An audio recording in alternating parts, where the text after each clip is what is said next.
morning, everyone. Good morning. آیه‌ای که امروز می‌خونیم از چپتر 24 هست و از آیه 13 تا 35. در راه امواس. در همان روز یکشنبه 2 نفر از پیروان عیسی به دهکده امواس می‌رفتند که با اورشلیم حدود 10 کیلومتر فاصله داشت. در راه درباره وقایع چند روز گذشته گفتگو می‌کردند که ناگهان خود عیسی از راه رسید و با آنان همراه شد. اما خدا نگذاشت که در آن لحظه او را بشناسند. عیسی پرسید: گویا سخت مشغول بحث هستید، موضوع گفتگویتان چیست؟ آن دو ایستادند، آثار غم و اندوه از چهرهشان نمایان بود. یکی از آن دو که کلئوپاس نام داشت جواب داد: تو در این شهر باید تنها کسی باشی که از وقایع چند روز اخیر بیخبر مانده ای. عیسی پرسید: کدام وقایع؟ گفتند: وقایعی که برای عیسی ناصری اتفاق افتاد. او نبی و معلم توانایی بود، اعمال و معجزه‌های خارق‌العاده‌ای انجام می‌داد و مورد توجه خدا و انسان بود. اما کاهنان اعظم و سران مذهبی ما او را گرفتند و تحویل دادند تا او را به مرگ محکوم ساخته مصلوب کنند. ولی ما با امیدی فراوان تصور می‌کردیم که او همان عیسی موعود است که ظهور کرده تا قوم اسرائیل را نجات دهد.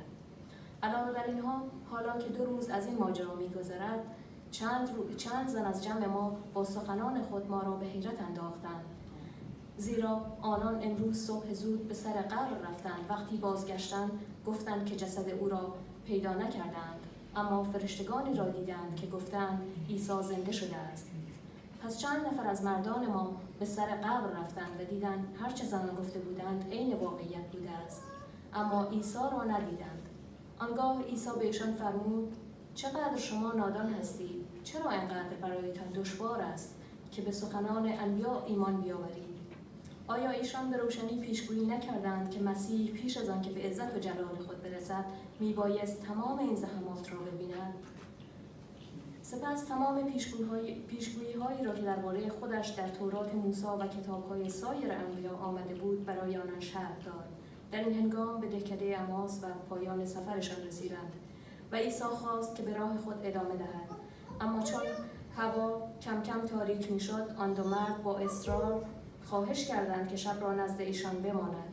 پس عیسی به خانه ایشان رفت. وقتی بر سر سفره نشستند، عیسی آنان را برداشت و شکرگزاری نموده به هر یک تکه‌ای داد. ناگهان چشمانشان باز شد و او را شناختند. همان لحظه عیسی ناپدید شد. آن دو به یکدیگر گفتند: دیدی وقتی در راه مطالب کتاب آسمانی را برای ما شرح می‌داد چگونه دلمان به تپش افتاده بود و به هیجان بودیم؟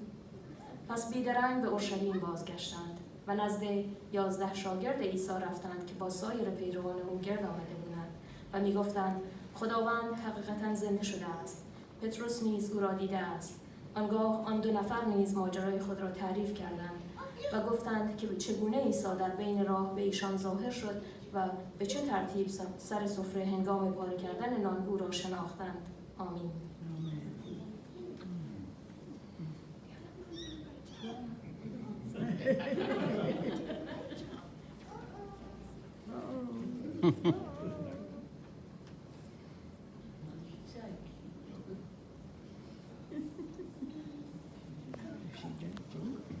Let the children come.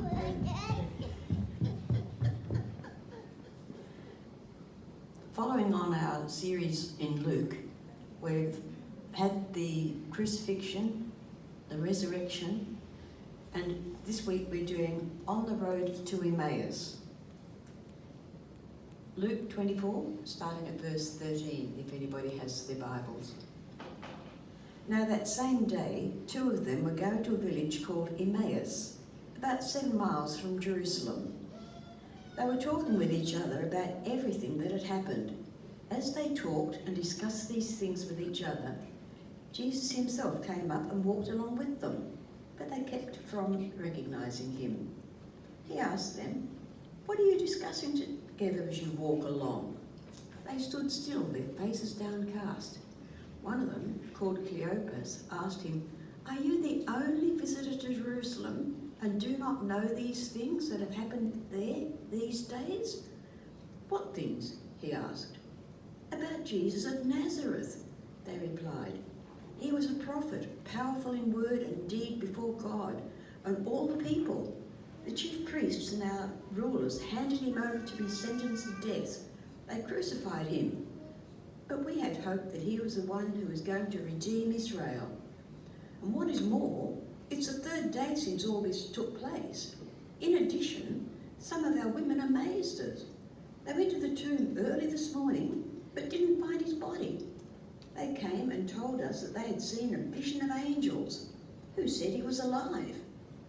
Then some of our companions went to the tomb and found it just as the women had said, but they did not see him. He said to them, "How foolish you are, and how slow of heart to believe all that the prophets have spoken. Did not the Christ have to suffer these things and then enter his glory?" And beginning with Moses and all the prophets, he explained to them what was said in all the scriptures concerning himself. As they approached the village to which they were going, Jesus acted as if he was going further. But they urged him strongly, "Stay with us, for it is nearly evening. The day is almost over." So he went in to stay with them. When he was at the table with them, he took bread, gave thanks, broke it, and began to give it to them. Then their eyes were opened, and they recognized him, and he disappeared from their sight. They asked each other, "Were not our hearts burning within us while he talked with us on the road and opened the scriptures to us?" They got up and returned at once to Jerusalem. There they found the 11 and those with them, assembled together and saying, "It is true, the Lord has risen and has appeared to Simon."